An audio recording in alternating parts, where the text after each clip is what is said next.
Olá, caro aluno. Quero dar as boas-vindas a você no início dessa nossa disciplina de redes e sistemas distribuídos. Eu sou o professor Gilberto Fernandes, apenas dando um pequeno retrospecto, né? Eu sou formado e tenho também mestrado em Ciência da Computação pela Universidade Estadual de Londrina e também possuo doutorado na mesma área pela Universidade da Beira Interior, em Portugal. E hoje estarei aqui com você ao longo desta aula e das próximas 3 aulas seguintes para discutirmos alguns assuntos, os principais assuntos fundamentais e importantes relacionados a redes e também a sistemas distribuídos, 2 conceitos que estão intimamente conectados, tá? Vários aspectos de redes você precisa entender para poder aplicar no entendimento do que é um sistema distribuído, como um sistema distribuído funciona, entre outros aspectos. Então, dessa forma, nossa disciplina está dividida em 2 partes. A primeira parte, as 2 primeiras aulas, vamos trabalhar com os conceitos principais de redes. Você irá entender como a rede é formada, como ela é subdividida, quais são os seus principais protocolos, serviços, qual é o funcionamento básico de uma rede, como uma rede opera. Tudo isso você vai entender nessas 2 primeiras aulas. Pois bem, em seguida, nas nossas 2 últimas aulas, falaremos de sistemas distribuídos de um modo geral, né, já completamente focado nessa temática. Então, você verá qual é a definição de um sistema distribuído, por que eles são utilizados e por que eles são úteis, né, hoje em dia no mercado, entre outros aspectos relacionados a esse tipo de interação, interconexão entre computadores. Bom, sendo assim, desejo a você uma boa aula e vamos iniciar aqui, ver quais serão os conteúdos dessa nossa primeira aula, onde falaremos dos fundamentos de redes de computadores. Vamos lá, então, começaremos com uma breve introdução de rede, o que é uma rede de computador, a partir de quando foi o seu surgimento, né, um breve histórico do surgimento das redes. Falaremos sobre a comunicação de dados e aqui iremos conversar um pouco sobre os tipos de sinais que são transmitidos em uma comunicação em rede de computador e também os meios que esses sinais são transmitidos.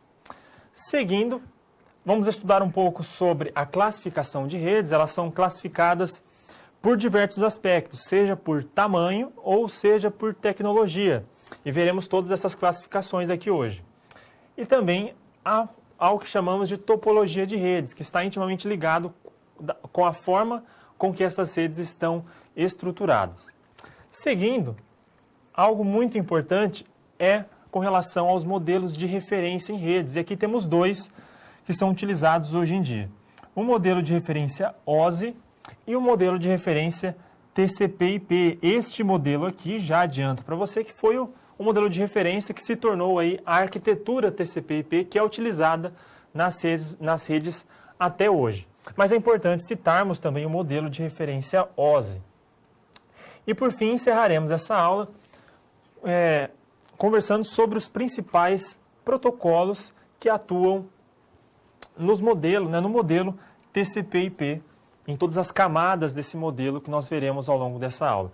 E juntamente com os protocolos estão ligados aqui os serviços de redes. Então, você conseguirá entender ali todos os principais protocolos, como o protocolo IP, protocolo TCP, UDP, serviços de transferência de arquivos, como o FTP, serviços de acesso remoto, como o SSH. Você verá também onde estes serviços atuam, pois já adiantando aqui, a rede ela é dividida em camadas. Tá? Nós enxergamos a rede em diversas camadas distintas e cada camada tem a sua função específica. Então, cada serviço, cada protocolo está associado a uma dessas camadas para que a rede possa estar organizada de uma forma mais padronizada, tá certo? Então, aqui desejo uma boa aula a você. Qualquer dúvida, você pode estar enviando ao seu tutor, tá? Via chat ou, em seguida, via o nosso ambiente virtual de aprendizado.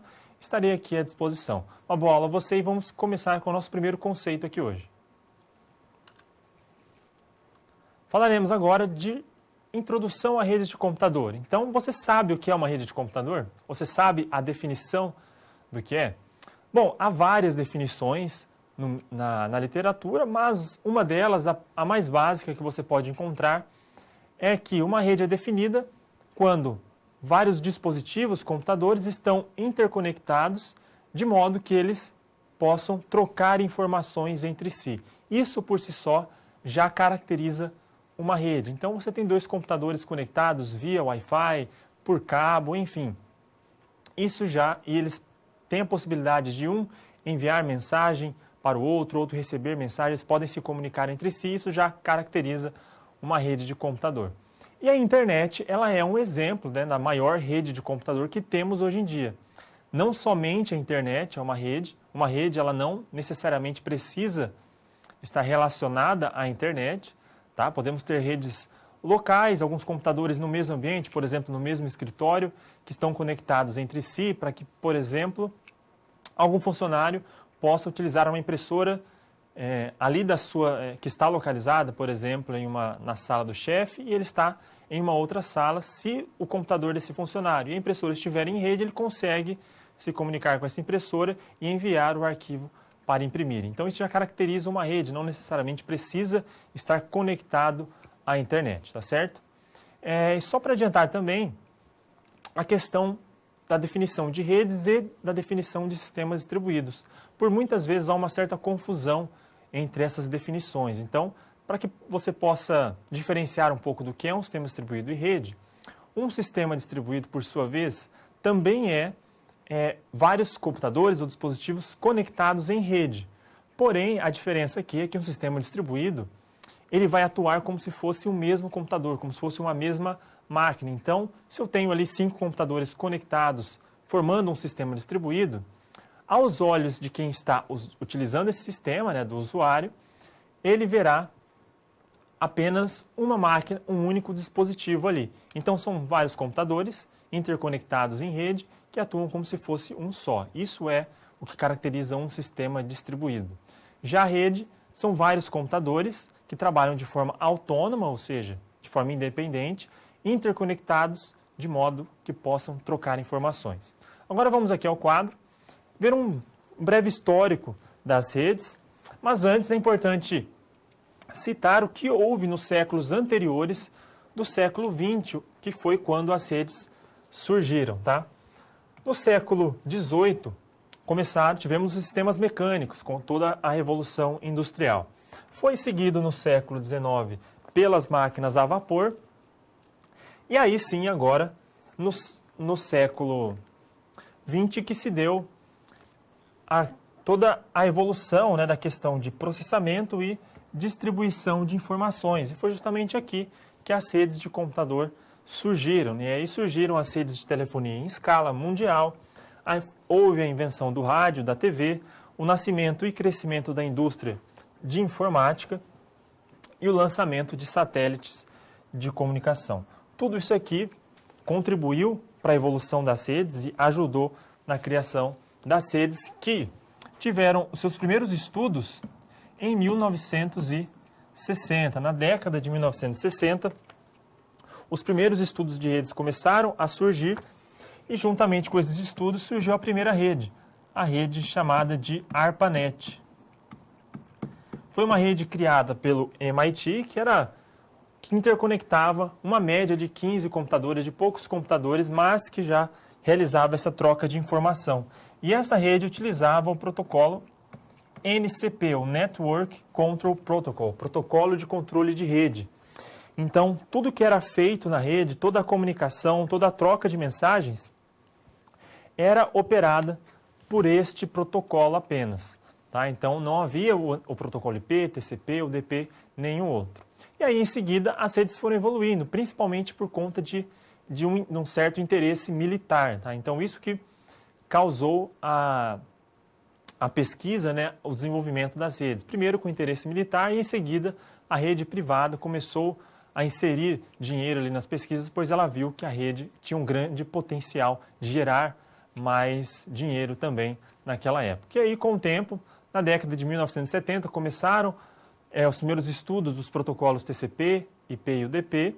E, enfim, em 83, se deu a criação do protocolo TCP e IP. Tá? E a partir disso aí, as redes evoluíram de forma meteórica até o que você pode observar nos dias de hoje. Tá? E juntamente com a evolução das redes, vem a sua importância, né? Então, veremos aqui no quadro os dois principais aspectos e mais importantes quando falamos de redes. O primeiro deles é o compartilhamento de recursos. Então, as redes possibilitaram que todos os programas, equipamentos e dados ficassem ao alcance de todas as pessoas que estiverem conectadas a essa rede. Para um ambiente empresarial, isso é muito importante. É importante que os funcionários tenham acesso a todos esses recursos. E juntamente com o acesso a recursos, vem também o acesso a informações de forma facilitada. Então, as empresas possuem hoje uma dependência vital de informações e as redes possibilitam esse acesso de forma instantânea a todas essas informações, documentos, entre outros. Tá?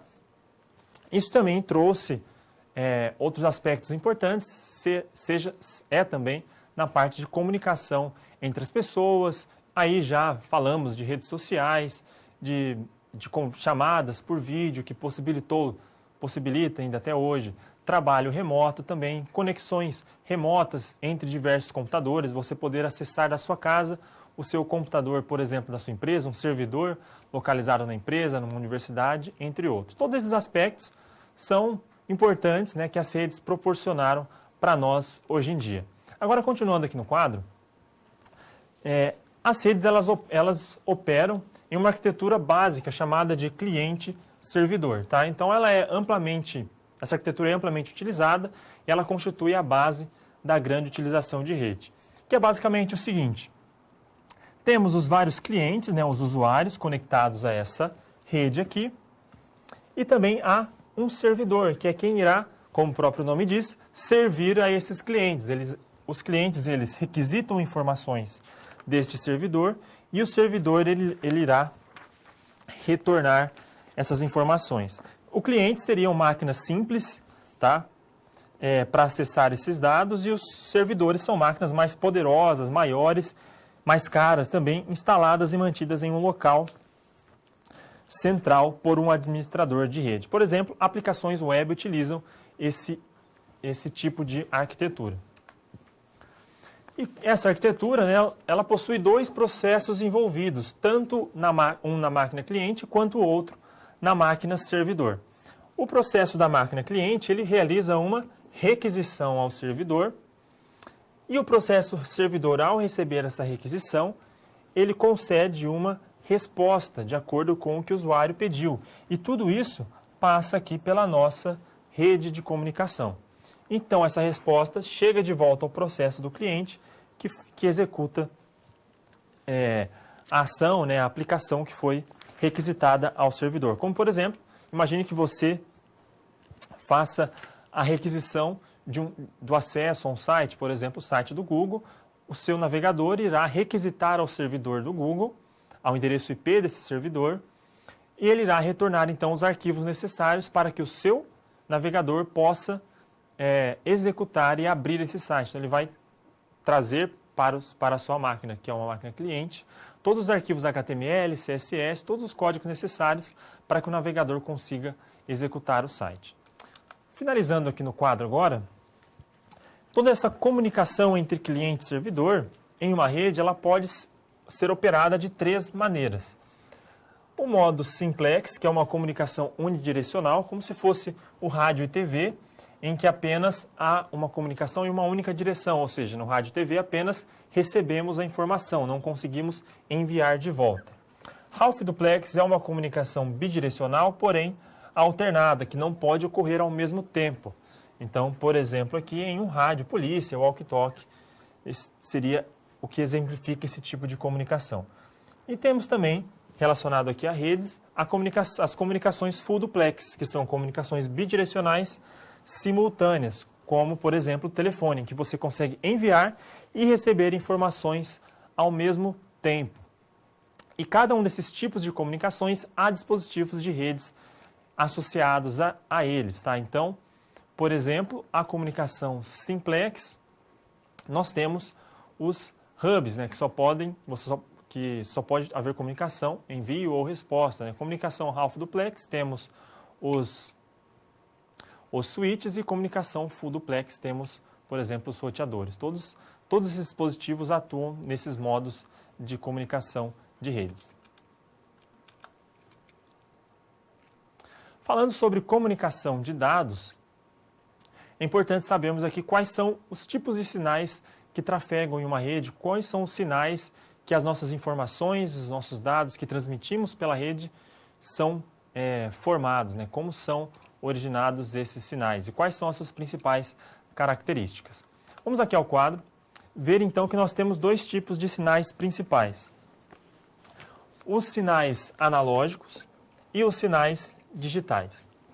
O sinal analógico são então ondas eletromagnéticas que assumem infinitos valores ao longo do tempo, como você pode observar aqui na figura de cima, tá? Esse gráfico em azul. Esse sinal ele é representado por uma onda senoidal com amplitude, tá? Amplitude que é a intensidade do sinal, frequência.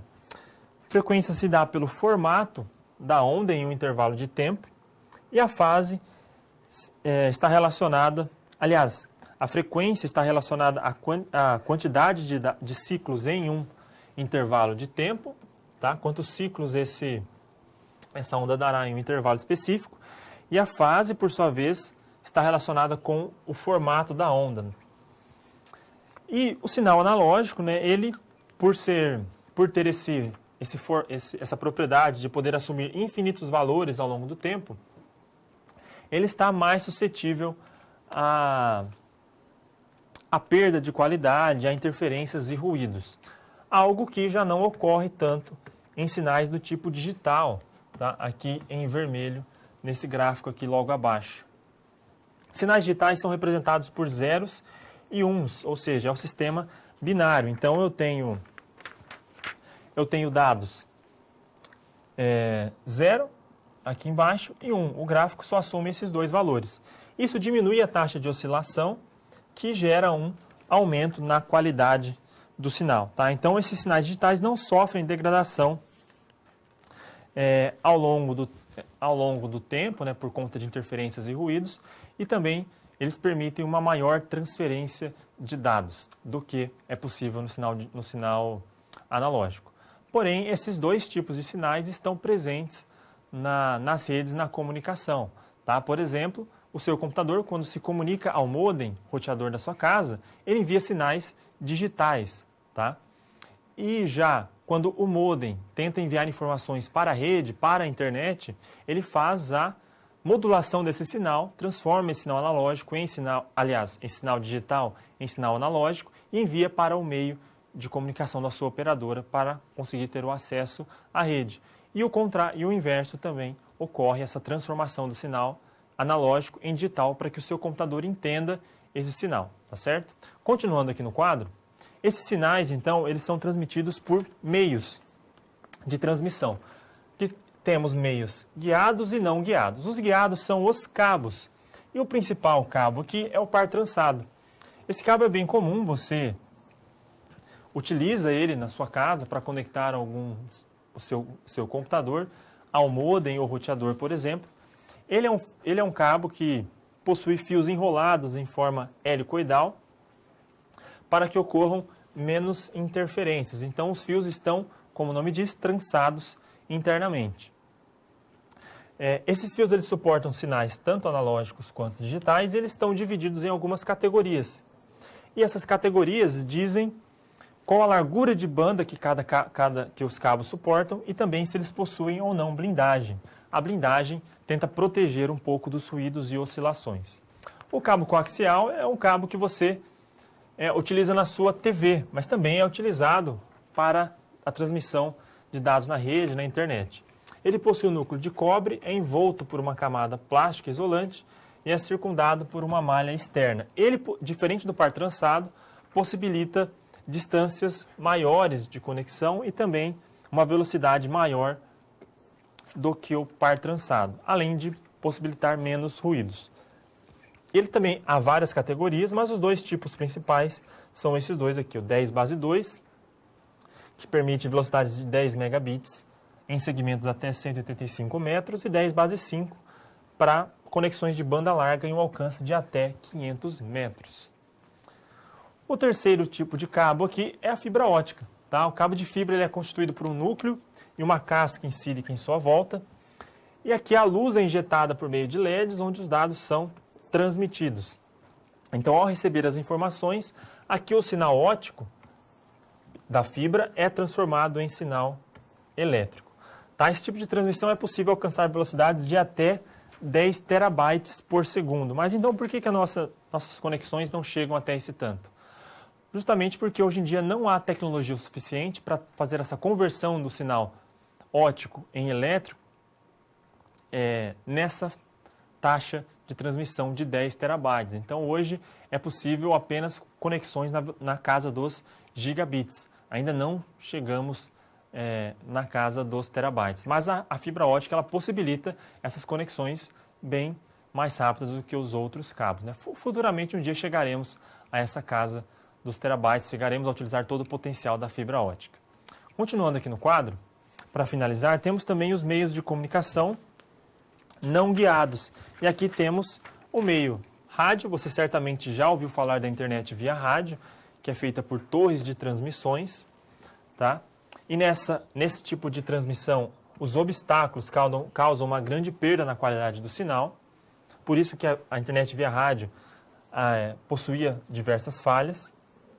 Também há redes conectadas por micro-ondas, porém os sinais devem viajar em linha reta e as antenas devem estar uma à frente da outra, né, em vista da outra, para que isso possa ocorrer essa comunicação. E também há conexões via satélite.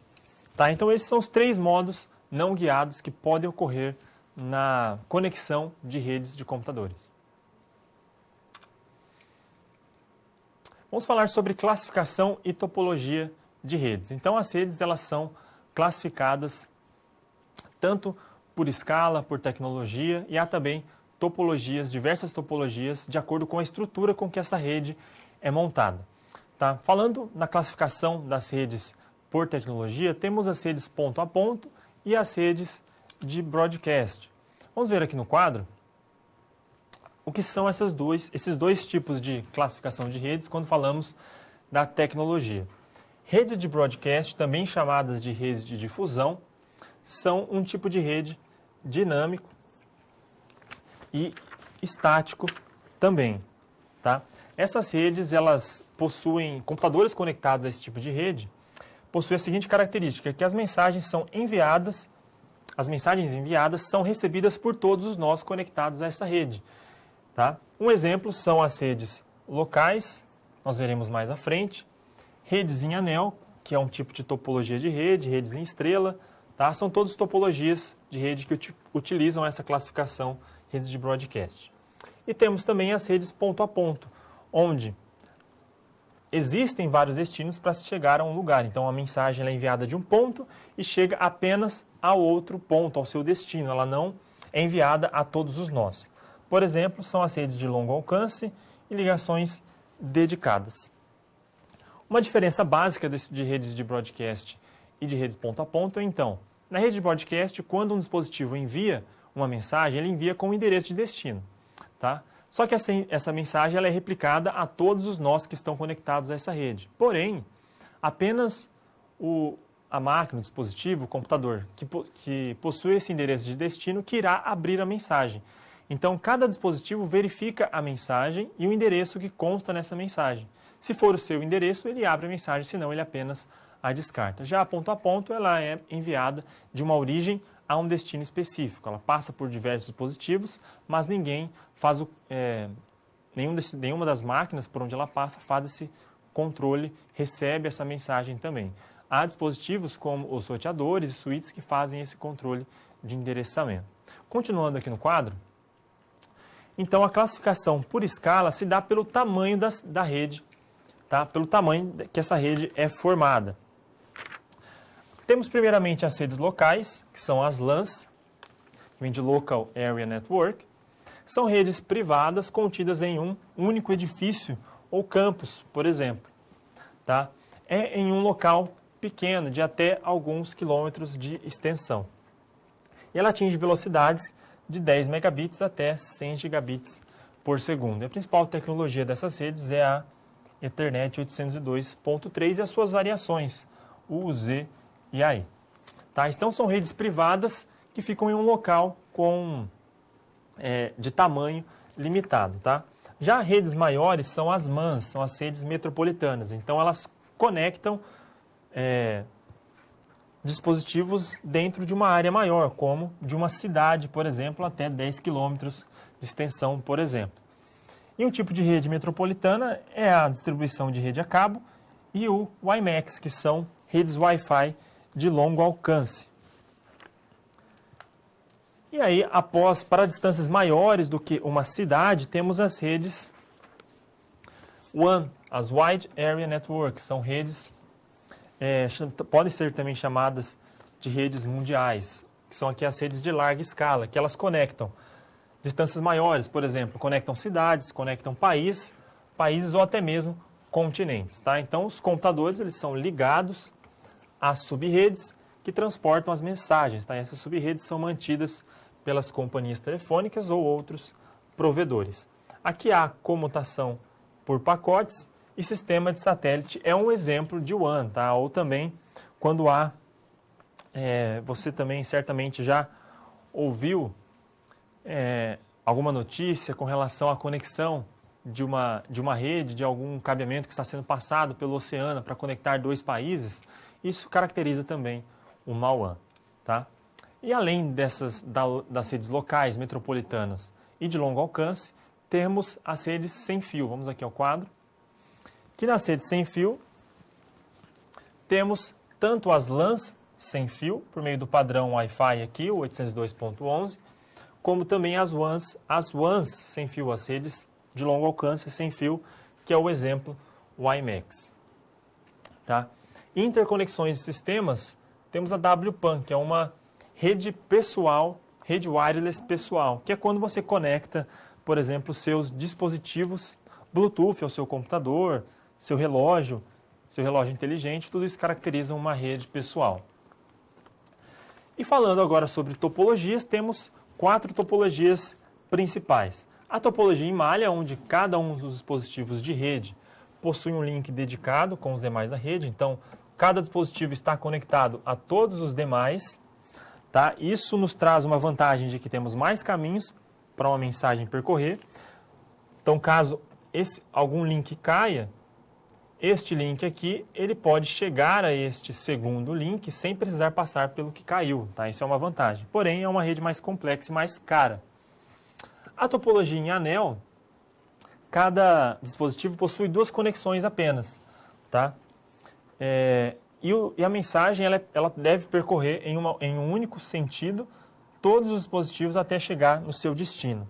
A vantagem é que ela é mais fácil de ser implementada, pois cada dispositivo tem apenas 2 pontos de conexão. Porém, a mensagem sempre trafega em uma única direção. A topologia em estrela, ela é uma topologia onde cada dispositivo possui um link ponto a ponto com um centralizador. Tem um dispositivo central que comanda e gerencia toda a troca de mensagens nessa rede. A vantagem dessa topologia é que ela possui um custo menor, tá? Já que um nó conecta vários dispositivos. Porém, se este nó aqui central falhar, todos os nós conectados a ele são desconectados, obviamente. Então, essa rede já tem uma degradação de serviço. Por isso, esse nó central deve ser bem protegido de ataques ou falhas. E, por fim, a topologia de barramento. Tá? Essa topologia é considerada ponto a ponto, tá? Pois todos os dispositivos estão conectados a um único meio, aqui que é chamado de backbone, ou tronco central. A vantagem é que é fácil instalação, porém o tempo de detecção de falhas e recuperação é um pouco maior, pois como as mensagens trafegam nesse único meio, nesse backbone, demanda um pouco mais de custo para se encontrar ali, por exemplo, uma origem ou um destino de uma mensagem ou de onde ocorreu, por exemplo, um ataque ou alguma falha. Então é um pouco mais complicado nesse tipo de rede. Um exemplo de uma rede backbone é a distribuição de internet, por exemplo, na sua cidade. Então, no poste próximo à sua residência, certamente há o que chamamos de backbone, que é a conexão, né, entre o provedor até esse poste. Então, esse backbone localizado nesse poste, ele vai distribuir a rede para diversas residências próximas ali. Então, todas as residências, inclusive a sua, deve estar conectada a esse backbone central no poste de rede, para que então a internet possa ser distribuída a todos. Então, por isso que por vezes ocorre ali uma lentidão na conexão ou problemas, pois todos estão compartilhando o mesmo meio, tá? O mesmo backbone localizado no poste ali, por exemplo, próximo à sua residência.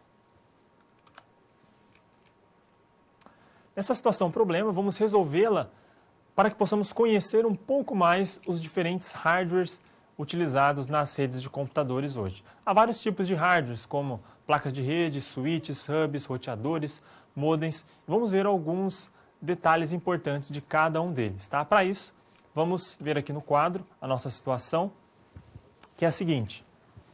Para estruturar as redes, então, existem alguns componentes de hardware que são básicos, porém essenciais para prover a comunicação entre os dispositivos. Você, estudante, está aprofundando seus conhecimentos em redes e a sua tarefa aqui é elaborar um relatório contendo os principais tipos de hardwares encontrados em redes, tá? E aí, começando o seu relatório, resolvendo aqui, o primeiro hardware que você inclui é exatamente a placa de rede, que é o dispositivo de entrada e saída, tá? Que se conecta por meio de um cabeamento aos demais nós da rede, né? A um hub, a um modem, a um roteador, entre outros. Esse é o dispositivo que pode estar integrado à placa-mãe ou não também, tá? E geralmente aqui utilizamos a conexão por meio de um cabo do tipo par trançado. Seguindo aqui temos o modem. O modem é que tem a função de modulação e demodulação das mensagens. Tá? E o que seria essa modulação e demodulação? É justamente a conversão de sinal digital para analógico e analógico para digital. Quando o seu computador tenta fazer uma requisição de acesso à internet, enviar alguma informação para a internet, ele envia sinais digitais, que é como o computador entende. O computador trabalha no sistema binário, em zeros e uns, que caracteriza o sinal digital. Porém, a internet, o meio que seu provedor de internet disponibiliza para o acesso à rede, ele é um meio analógico. Então, o modem faz essa conversão do sinal digital que vem do seu computador, do seu smartphone, do seu smartwatch, para sinal analógico, para que possa chegar até o destino final por meio da rede. Já a volta dessa informação, quando o servidor recebe a sua requisição e envia a resposta, ela é enviada em formato trafegada pelo meio, pela internet, de forma analógica, chega até o modem na sua residência e ele faz a conversão inversa, de sinal analógico para digital, e envia ao seu computador para que o seu computador, então, entenda a resposta que veio. Há diversos tipos de modem, como modems residenciais, que são mais simples, mais baratos, mas tem modems um pouco mais elaborados para sistemas mais complexos. Vamos aqui voltar ao quadro. E um outro dispositivo é o hub. O hub, ele é comumente chamado de repetidor, justamente porque ele apenas replica as mensagens recebidas a todos os dispositivos. Isso caracteriza uma rede de broadcast, por exemplo, uma rede de difusão, onde as mensagens que chegam por meio de algum dispositivo conectado a uma das portas desse hub, essa mensagem é retransmitida a todos os dispositivos conectados a esse hardware de rede. Ele pode conter várias linhas de entrada que são responsáveis por, então, distribuir essa conexão, essa comunicação. Então, o hub ele não faz nenhum controle de endereçamento, tá? Porém, o roteador, sim, o roteador aqui ele já faz o controle de endereçamento, de origem, de destino, tá? Ele, então, faz o gerenciamento do tráfego de pacote de dados em uma rede. Tá? Ele analisa, então, o endereçamento lógico, que é o TCP/IP.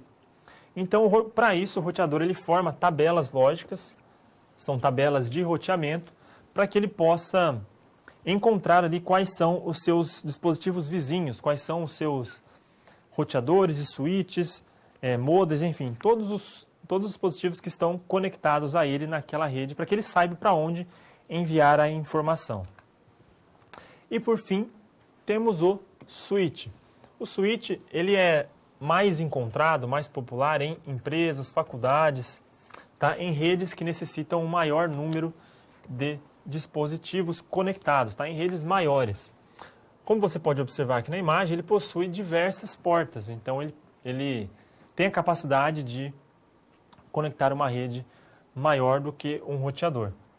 Tá? Então, quando as mensagens chegam em uma das interfaces, cada porta do switch a gente chama de interface, o sistema ele vai ler o endereço de destino, tá? Do cabeçalho, do pacote que chegou nessa interface e vai enviar para a interface apropriada, diferente do hub, que apenas replica. Ele aqui no switch ele faz esse controle de endereçamento para que não haja colisão, tá? Para que as mensagens não colidam. Então ele faz a separação do meio.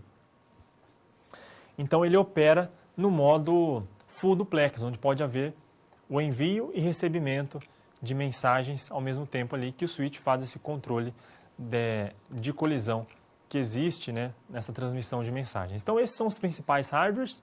O seu relatório para a situação problema foi finalizado e aí com isso você ampliou aí o seu conhecimento sobre os diversos tipos de hardwares que conectam uma rede de computador. Agora teremos nosso momento de interação. Eu gostaria de deixar essa pergunta a você. O que são gargalos em redes de computadores? O que você entende por gargalo?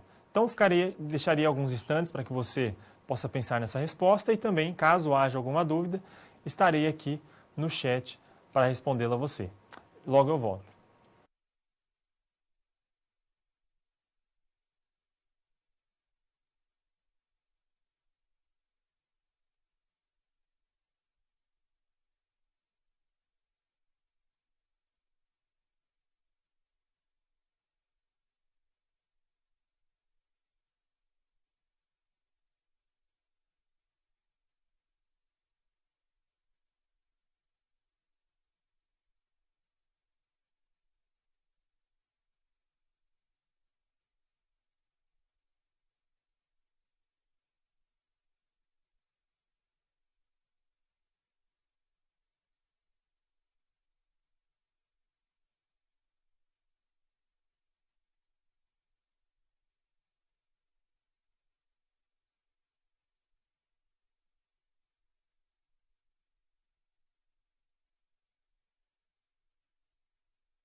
Vamos lá, primeiramente respondendo à pergunta que eu deixei a você, gargalos ele se caracteriza quando há um grande acesso simultâneo à rede em um determinado momento, tá? E isso causa lentidão e degradação dos serviços, justamente porque a banda disponível, né, daquele servidor que está conectado à rede, ele não está, por exemplo, preparado a receber um acesso simultâneo de larga escala, né, que pode ocorrer, por exemplo, no último dia de envio de uma declaração de imposto de renda ou no último dia de envio de um trabalho, de uma atividade também.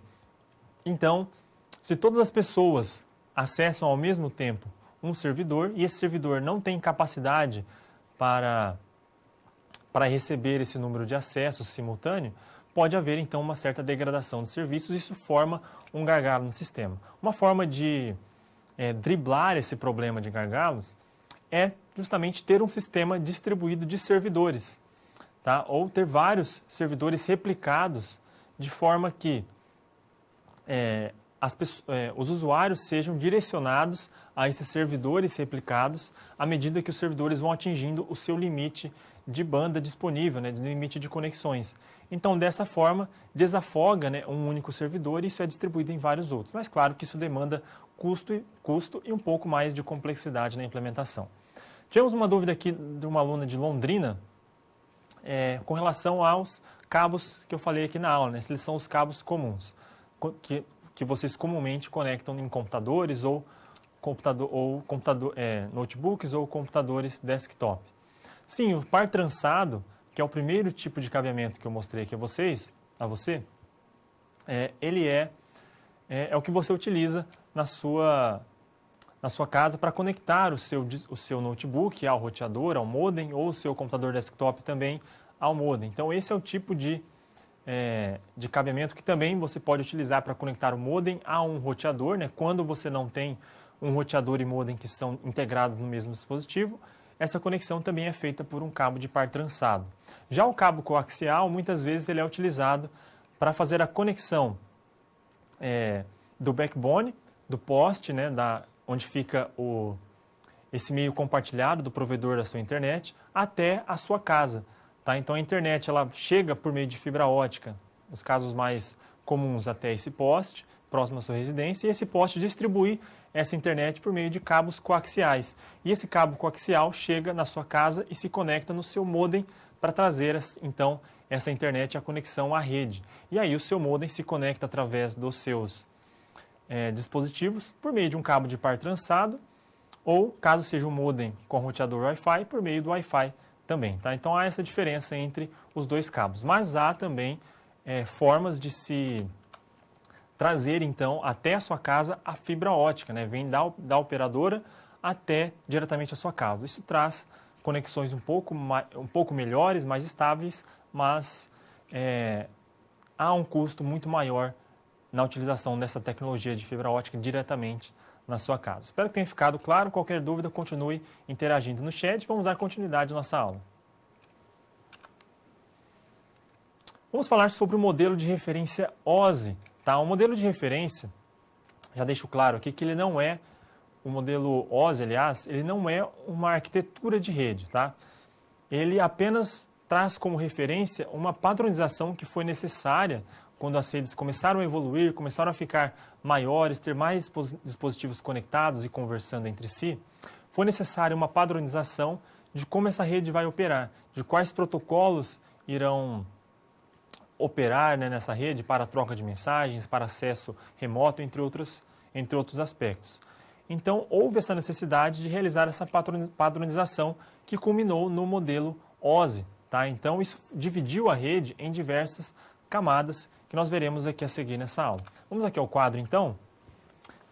Vemos que o modelo OSI, ele é uma proposta desenvolvida pela ISO, tá? Que é uma organização internacional de padrões. Então, ela é responsável por padronizar diversos aspectos, não só na área de redes, mas, por exemplo, na área de projetos de sistemas, em administração, entre diversos locais, né, diversos tipos de conhecimento, não só relacionados à rede.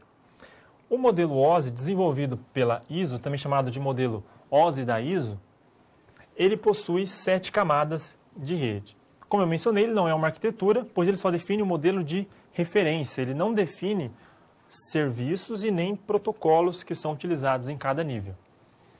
Os modelos as camadas são 7, a camada física, enlace, rede, transporte, sessão, apresentação e aplicação. Vamos ver aqui cada uma delas.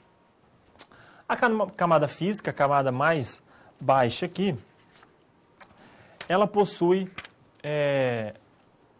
a característica que é nela que ocorre a transmissão do que chamamos de bits brutos por um canal de comunicação. Então, é nessa camada que fica a comunicação, né, o acesso, a comunicação no meio físico, né, como que os sinais, por exemplo, os zeros e uns, serão representados no canal de comunicação. Como esses sinais serão representados em termos de sinais elétricos. Ou aqui também que a gente vê a questão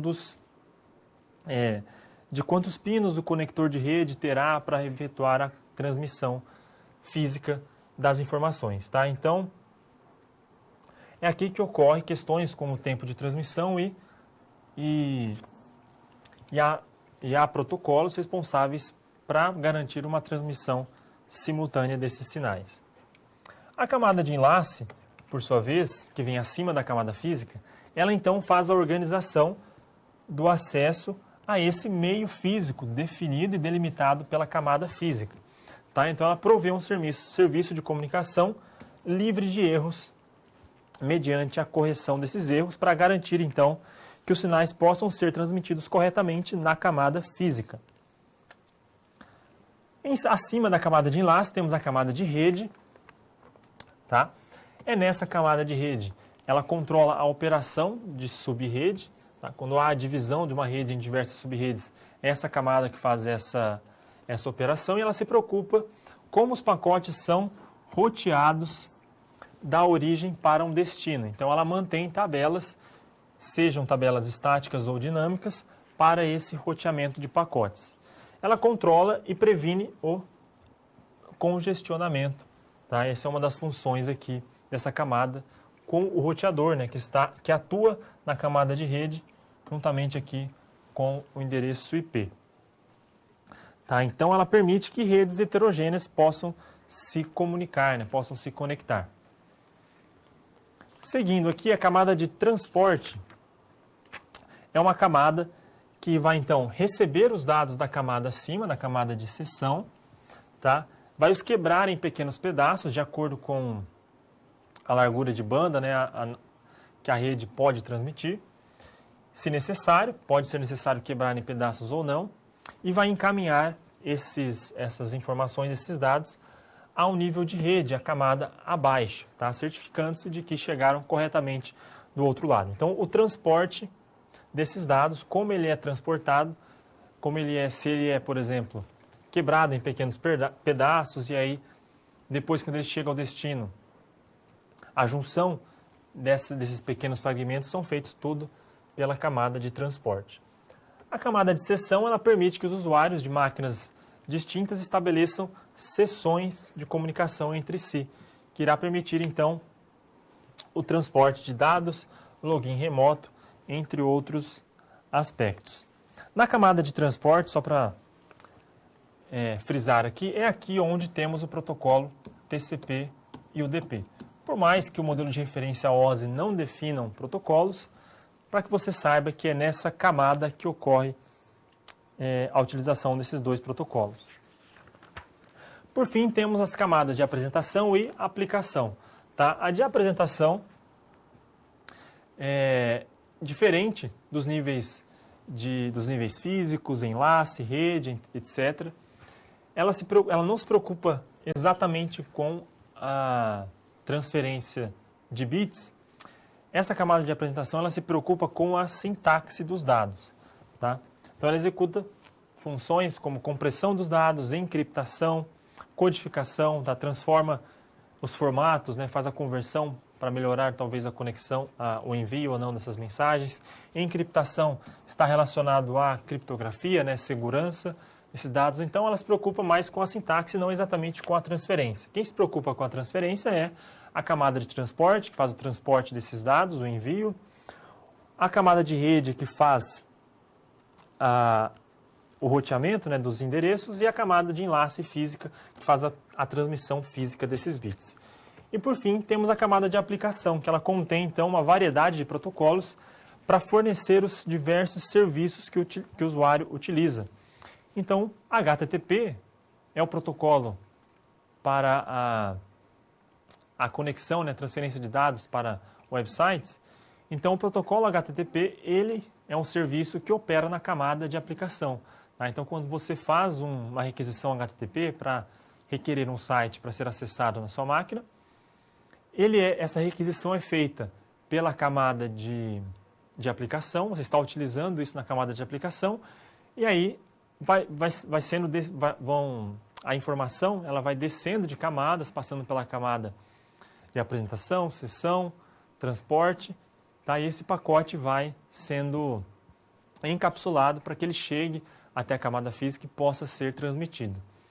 Quando a informação chega por meio da camada física, esse pacote então também passa por todas as camadas, até chegar na camada de aplicação, para chegar então ao destino, ao cliente, os dados de forma correta.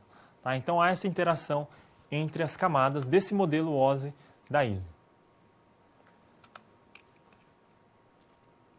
Nessa situação problema, quero que você conheça um pouco mais sobre o modelo de referência TCP/IP. Ele se diferencia um pouco do modelo OSI, tá? Que é um modelo que possui menos camadas, tá? Ele possui umas outras características, mas há alguns pontos em comum com o modelo OSI.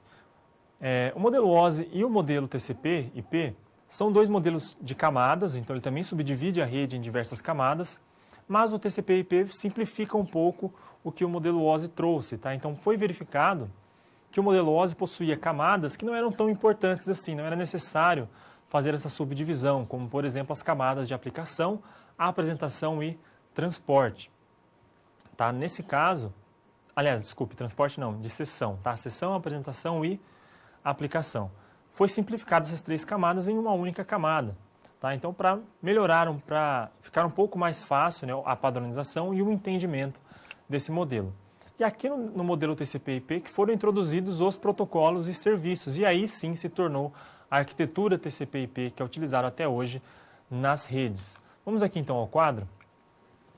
Ver que nessa situação problema você precisa realizar um levantamento das principais características do modelo de referência TCP/IP atualmente utilizado nas redes e fazer uma breve comparação com o modelo OSI da ISO. Então, como eu disse, o TCP/IP ele é um modelo de referência, também é um modelo de referência assim como o modelo OSI, com camadas. Porém, ele simplifica um pouco aqui, como você pode observar, a camada de aplicação, apresentação e sessão foi resumida em apenas uma camada única de aplicação, a camada de transporte permanece a mesma, a camada de rede, aqui ela pode ser chamada de camada de internet, camada de interrede ou apenas camada de rede. E por fim, as camadas de enlace e física foram simplificadas em uma única camada chamada de interface de rede. Tá? Ou também por vezes chamada de camada de enlace. O TCP/IP ele é completamente independente de qualquer fabricante ou marca de hardware, tá? Ele permite então que dois computadores ligados na internet via TCP/IP se conectem e se comuniquem. E a arquitetura oferece a descrição de padrões, né, de standards, para protocolos do nível de aplicação, como o FTP para transferência de arquivos, protocolos para correio eletrônico, protocolos para login remoto, né, como o SSH para acesso remoto de máquinas, entre outros diversos protocolos e serviços, que é o que você pode observar aqui nessa imagem. Está resumindo um pouco os principais protocolos de cada uma das camadas. Na camada de interface de rede, o tipo de dado transmitido é chamado de quadro e temos aqui a Ethernet, o padrão Ethernet, o padrão Token Ring, que era utilizado também no início das redes.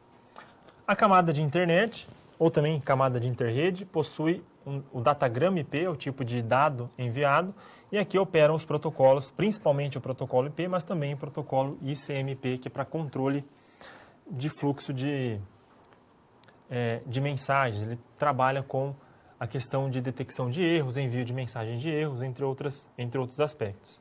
Transporte, temos datagramas TCP ou UDP, e aqui temos os dois protocolos principais, TCP e UDP, e a aplicação, camada de aplicação, trabalha com mensagens, que são os diversos serviços. Aqui, né, além destes, há vários outros também. Tá? Mas esses são os principais que você pode encontrar aí na literatura. Falando de forma mais específica sobre cada uma dessas camadas, a camada de aplicação, então, ela define a sintaxe e a semântica das mensagens. Então, aqui ela une o que a camada de apresentação e sessão, lá no modelo OSI, faziam. Tá? Então, tudo isso está inserido na camada de aplicação. A implementação é realizada através de processos do sistema operacional. Ela trata de detalhes específicos de cada tipo de aplicação, de cada tipo de serviços que está sendo executado. A camada de transporte garante a comunicação fim a fim entre as aplicações por meio dos protocolos TCP e UDP.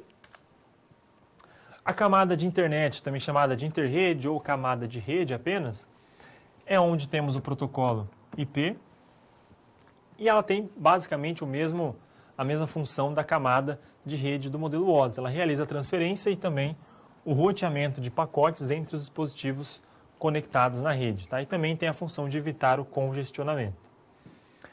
E aqui, como eu mencionei, ela define, então, o protocolo IP e o formato do seu pacote, do seu cabeçalho, que é o protocolo responsável por endereçar todos os dispositivos e hosts conectados em uma rede.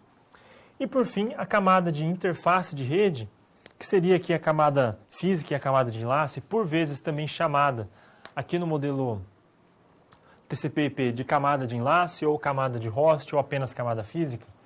Ela faz a tradução dos bits em sinais de transmissão, faz a especificação dos meios de transmissão e também o endereçamento e chaveamento destes dados. Tá? É nessa camada aqui, né, de interface de rede que nós temos o acesso ao meio, que é feito pela camada de enlace do modelo OSI da ISO. Então essas são as principais diferenças desses dois modelos, tanto o modelo OSI quanto aqui o modelo TCP/IP. Você também pode encontrar na literatura o modelo TCP/IP com a utilização de 5 camadas, onde alguns autores dividem a última camada, a camada de enlace, ou a camada de interface de rede, em camada física e camada de enlace. Tá? Então pode haver essa diferença em alguns livros. Você pode encontrar alguns autores que consideram 5 camadas ao invés apenas de 4. Tá? Mas esses são, né, os principais aspectos que você precisa saber sobre esses dois tipos de modelos.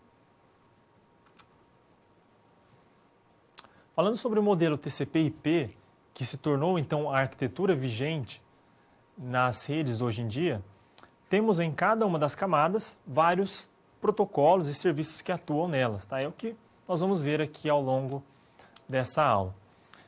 Na camada de aplicação e também na camada de transporte, temos vários serviços que atuam sobre cada uma delas. Vamos ver em detalhes cada um desses serviços e protocolos. Tá? Vamos aqui ao quadro.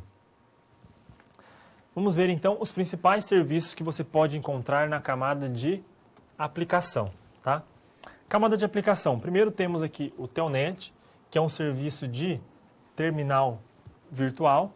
Ele efetua então a conexão remota por meio de um terminal, como o prompt de comando do Windows, por exemplo. Você pode executar essa conexão remota com outro dispositivo por meio de um terminal. O serviço FTP é o protocolo de transferência de arquivos. É um serviço que permite a transferência de arquivos entre dois dispositivos. O SMTP é um protocolo de transferência simples de e-mail. Então ele gerencia e distribui os e-mails aos usuários. Continuando aqui, outros serviços comuns na camada de aplicação e protocolos que atuam nela é o protocolo SNMP, né, o protocolo de gerenciamento simples de redes. Ele é utilizado por administradores de redes em geral para a gerência de redes. Tá? Então ele coleta e manipula informações geradas por esse protocolo. Então o SNMP é muito utilizado para, por exemplo, trabalhar com a segurança, a gerência de redes no aspecto de segurança. Então o SNMP ele consegue coletar o comportamento da rede. Por meio desse protocolo é possível visualizar qual é o gráfico dessa rede, né? O gráfico de utilização da rede, do número de pacotes que trafegam por essa rede ao longo do tempo. Então, vendo o comportamento dessa rede, os administradores de rede conseguem criar soluções, desenvolver aplicações e sistemas para então detectar possíveis anomalias nessa rede, possíveis problemas, tá?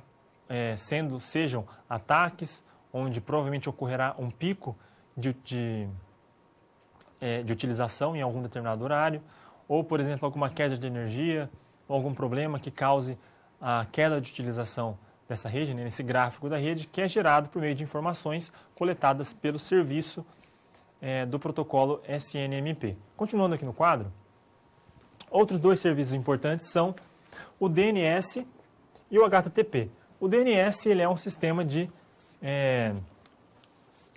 nomes de domínio. Então, ele vai mapear os nomes de domínio de diversos sites, como, por exemplo, o site do Google, www.google.com, em um endereço de rede, em um endereço IP.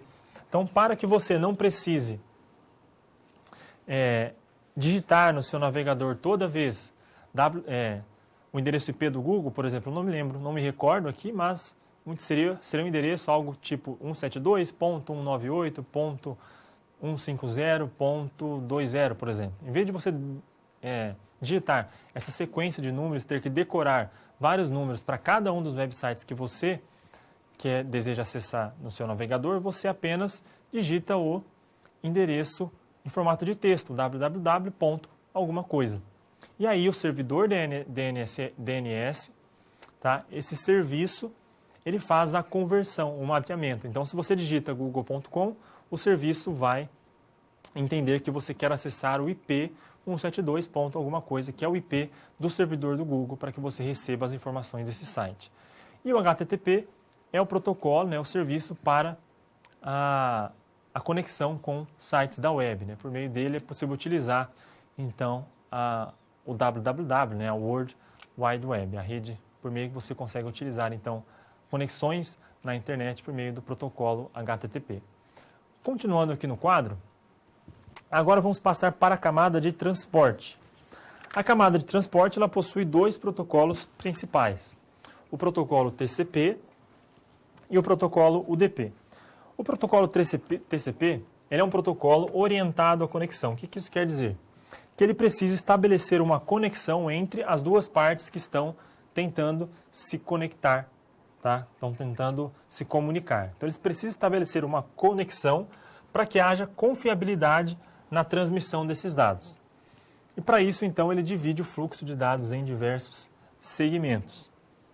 E por prover uma conexão confiável e segura, e por ter, então, essa conexão entre os dois pontos, ele há a confirmação de recebimento de mensagens, há o estabelecimento, então, dessa comunicação, e é escolhido sempre um caminho confiável para essa transmissão ocorrer. Essa conexão também é chamada do tipo elástico, pois há a confirmação de recebimento e retransmissão de uma mensagem em caso de falha, para que não ocorra a degradação dos serviços. Tá? Então, aqui, né, numa conexão com o protocolo TCP, o que ocorre? Por eles terem um canal de comunicação estabelecido entre um ponto e outro que está querendo se comunicar, quando as mensagens são enviadas, caso ocorra algum problema, que um determinado pacote, uma parte da mensagem não chegou ao destino, o próprio protocolo faz esse controle para garantir a retransmissão desses dados, para que toda a mensagem chegue do outro lado. Então, isso torna uma conexão muito mais confiável. Porém, claro, tem seus problemas, acaba sendo uma conexão um pouco mais lenta. Então, jogos em tempo real, por exemplo, eles necessitam de velocidade de comunicação e conexão. Então, já não é um protocolo muito adequado para isso, pois esse processo de estabelecer conexão, fazer a troca de mensagens, de confirmação de conexão, confirmação de recebimento e tudo mais, retransmissão, isso utiliza muito mais banda. Então, isso causa um pouco mais de lentidão. E, em contrapartida, então, temos aqui o protocolo UDP, vamos aqui no quadro, que ele é um protocolo que é um pouco mais simplificado em relação ao TCP, e por isso ele provê um serviço de transmissão não confiável, tá? Pois ele apenas envia pacotes de uma estação a outra. Ele é um protocolo não orientado à conexão. Então, como ele não estabelece conexão, nem confirmação de envio e tudo mais, ele não utiliza tanta largura de banda disponível. Tá? Não tem confirmação de envio e recebimento de mensagens. Então, se aqui há a quebra de mensagens em segmentos para serem enviadas e algum segmento desse se perde durante a conexão, não há, então, a garantia de que todas as partes da mensagem chegarão ao destino. Um exemplo aqui é o streaming. Tá? O streaming necessita de uma conexão rápida, tá? E não teria tanto problema se um pequeno frame, pequeno quadro, se perder no caminho ou não. Comparando aqui tabela para que você tenha uma comparação breve entre os dois protocolos, tá? O TCP orientado à conexão, o UDP não, tá? O TCP a garantia de entrega, no UDP não, enfim. Você pode observar aqui que o UDP é muito mais simples do que o protocolo TCP. Então, dependendo do tipo de conexão, se faz necessário o UDP, ou quando não é necessário tanta confiabilidade assim, é interessante utilizar o UDP por ele ser mais rápido e consumir menos mana. Mas você tem que ficar atento que não haverá confiabilidade no recebimento das mensagens. Falando ainda sobre o modelo de referência TCP/IP, né, da arquitetura TCP/IP, temos alguns serviços básicos das camadas de rede, ou também chamada de interrede, e da camada de interface de rede, a camada física, a camada de enlace, né? Há várias nomenclaturas que essas camadas podem assumir dependendo do material que você pesquisar na literatura, então é bom você ficar sempre atento a esses nomes para não se confundir, tá? Então, falando sobre a camada de rede, ou também chamada de camada de internet, é onde temos o protocolo IP. E é o principal protocolo nas redes hoje, juntamente com o protocolo TCP e UDP, tá? Pois é por meio do UDP que ele fornece um endereçamento, um endereço lógico a cada um dos dispositivos conectados na rede. E é justamente por esse endereço lógico que os diversos dispositivos conseguem se achar, se encontrar na rede e fazer essa troca de informações. Vamos ver aqui no quadro mais alguns detalhes sobre o protocolo IP. Vejamos aqui que o IP, ele então fornece o endereçamento para todos os dispositivos conectados na rede. Então, quando seu dispositivo se conecta a uma rede, automaticamente ele recebe um endereço IP para que ele possa realizar a comunicação nessa rede. Ele provê um serviço de datagrama não confiável. Tá? Não confiável por quê? Quem faz a confiabilidade no transporte dos datagramas é a camada de transporte com os protocolos TCP e UDP. Tá? O IP é responsável apenas pelo endereçamento. Então ele envia, recebe e roteia os datagramas IP. Tá? Então, aqui na camada de interrede, né, na camada de internet, temos a atuação do roteador, que faz essa gerência, esse controle de envio e recebimento de pacotes. Né, ele faz por meio de tabelas de roteamento, onde ele sempre está se atualizando, né, na descoberta dos seus vizinhos, que são os dispositivos que estão conectados ao redor nessa rede, para que ele saiba exatamente para onde enviar a informação, para que ele saiba o endereço IP de cada um desses dispositivos. Continuando aqui no quadro, outro protocolo importante aqui da camada de internet é o protocolo ICMP. É um protocolo de controle de mensagens, então ele permite a troca de informações de erro. Ele faz o gerenciamento desses erros no processamento dos datagramas IP. E temos algumas características e elementos desse protocolo, como por exemplo, a mensagem buffer full que ele envia, significa que ocorreu a capacidade máxima de processamento naquele nó da rede. Por exemplo aqui, hops quer dizer que essa mensagem sinaliza, né, os saltos necessários para que uma mensagem possa alcançar seu destino. Por salto aqui subentende-se, por exemplo, por quantos locais da rede, por quantos dispositivos, por quantos roteadores ou switches, enfim, essa mensagem vai ter que passar para poder chegar ao seu destino, tá? Então, se eu tenho uma origem e um destino aqui, essa mensagem, eu tenho 3 roteadores aqui no meio, essa mensagem vai utilizar, né, 3 saltos para chegar ao seu destino. Temos aqui o ping, que é para saber se a interface de rede está ativa ou inativa. O ping, por meio desse ping, você consegue se comunicar com um outro dispositivo naquela rede e verificar se ele está ativo ou não. E o trace route, que serve para mapear os saltos. Ou seja, esse comando trace route, ou que é utilizado no Linux, ou o comando trace rt, que é utilizado no Windows, quando você coloca o endereço IP aqui à frente, ou o nome de algum site, ele verifica quais são os pontos, qual o caminho que o pacote faz até chegar nesse destino que você colocou aqui, tá? Então, tudo isso faz parte do ICMP. Seguindo aqui, vamos ver então outros protocolos, né? Como o IGMP, ele é um protocolo de controle de grupo de endereços. O BGP, OSPF e RIP são protocolos de controle de informação de roteamento, tá? São todos protocolos específicos para roteamento. E o ARP é o protocolo de resolução de endereço que ele permite certo computador de se comunicar com outro em uma rede quando somente o endereço IP é conhecido pelo destinatário. E aí, para podermos finalizar aqui essa nossa aula, esse nosso conceito de protocolos das camadas do TCP/IP, chegamos na camada de interface de rede, a camada física, a camada de host, tá? Onde temos alguns protocolos aqui, como por exemplo, temos protocolos específicos para o tipo de rede, né? Para redes Frame Relay, ATM, X25. Temos protocolos de enlace, tá? Como por exemplo para PPP, o padrão Ethernet, protocolos de nível físico, protocolos para barramentos de alta velocidade e protocolos de mapeamento de endereço, como o próprio ARP, que também pode atuar aqui nessa camada. Outro protocolo importante aqui que atua na camada de interface de rede é o protocolo CSMA-CD, que é um protocolo que faz o controle de acesso ao meio físico.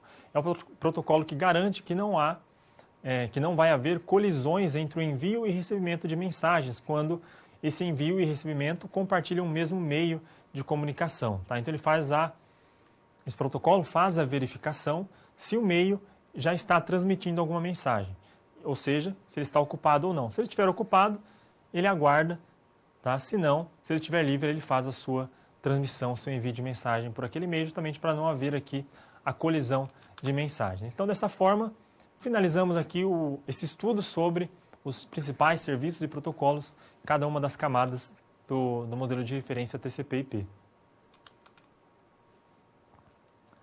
Agora eu gostaria de deixar aqui uma pequena interação, né, para que você possa refletir aqui durante alguns instantes e também enviar a sua dúvida por meio do chat com o seu tutor e eu logo volto para respondê-la a você.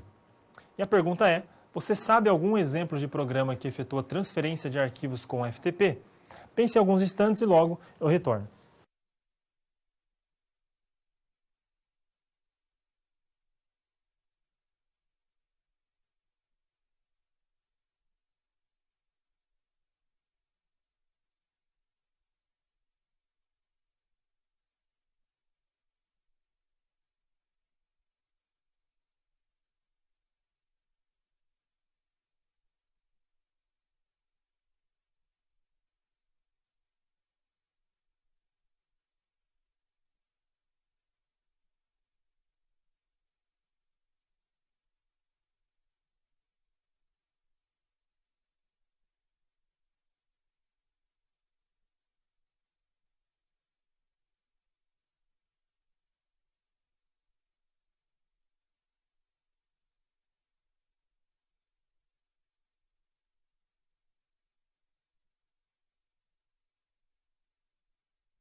Respondendo aqui a pergunta, primeiramente, o serviço, então, FTP é um serviço na camada de aplicação responsável pela transferência de arquivos entre uma máquina e outra. E há diversos clientes FTP que você pode utilizar, tá, de forma gratuita, como, por exemplo, o FileZilla. Ele é um dos principais clientes FTP, ele é um serviço de código aberto, é gratuito e é amplamente utilizado para realizar então essa transferência, esse upload de arquivos para que possa ser baixado, então transferido para outra máquina de forma remota. Tá? E há outros clientes também, temos CyberDuck, também é um exemplo de cliente FTP.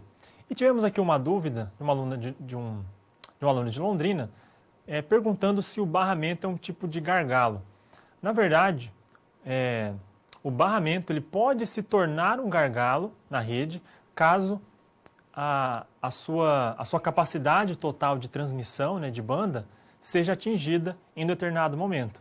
Então, o barramento ele não é definido como um gargalo, ele não é essa a sua definição, mas ele pode se tornar um gargalo caso haja uma grande quantidade de acessos, tá? ou hajam muitos computadores conectados ali ao mesmo tempo, ou ocorra uma grande demanda de utilização naquele barramento e a sua capacidade não é suficiente para aquela demanda que surgiu, fazendo com que ele se torne um gargalo. Porque sim, todos, por ser um barramento, todos se conectam ao mesmo tempo a esse tronco central, né? Que também é uma das definições de barramento, esse backbone.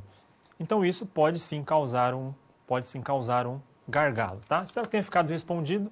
Qualquer dúvida é só entrar em contato novamente com o seu tutor. Vamos então finalizar a nossa aula e recapitular alguns conceitos que foram vistos hoje. Recapitulando aqui então, vimos bastante coisa relacionada a redes de computadores, vimos todos os fundamentos principais que você precisa para entender como essa comunicação ocorre, quais são os principais protocolos, entre outros aspectos. Vamos aqui ao quadro rapidamente. Só ver então tudo que foi falado hoje. Tivemos uma introdução à rede, né? O que é a rede de computadores? São diversos dispositivos interconectados de modo que possibilite a troca de informações. Vimos os diferentes tipos de sinais para a comunicação, né? Os sinais analógicos e digitais e como eles interagem por meio do modem, por exemplo, com a modulação e demodulação de sinal. Que esses sinais podem ser transmitidos de forma guiada, com os cabos de par trançado, coaxial, fibra ótica, e também em meios não guiados, como via rádio, por exemplo. Classificamos as redes em redes de broadcast, redes ponto a ponto, e também em redes locais, redes metropolitanas e redes mundiais também, redes de longo alcance. Vimos as 4 principais topologias: estrela, anel, malha e barramento. Vimos os modelos de referência e todas as suas camadas, né, as 7 camadas do modelo OSI da ISO e as 4 camadas do TCP/IP e alguns dos principais serviços e protocolos que operam nessas camadas. Tá? Então, é muito importante que você tenha fixado bem todos esses conceitos principais de redes, pois eles serão interessantes e importantes para que você possa ter um melhor entendimento ao longo das próximas aulas dessa disciplina. Tá? É bastante coisa, é bastante conteúdo, são diversos protocolos, diversos serviços, diversas formas de se trabalhar com a conexão em rede, então é algo que demanda bastante atenção. Então conto com o seu esforço aí ao longo dessa disciplina em realizar todas as atividades do seu ambiente virtual, a leitura do nosso livro didático, para que tudo isso auxilie juntamente com essa aula ao seu entendimento de todos os conceitos necessários para essa disciplina. Novamente me coloco à disposição para responder qualquer dúvida que você tenha ao longo dos seus estudos. É só enviar a mensagem ao seu tutor eletrônico por meio do ambiente virtual de aprendizagem. Eu terei o prazer de responder a essa dúvida e ajudar com o seu aprendizado, tá certo? Agradeço a sua participação, um abraço para você que me acompanhou durante essa aula e nos vemos na próxima aula. Bons estudos para você!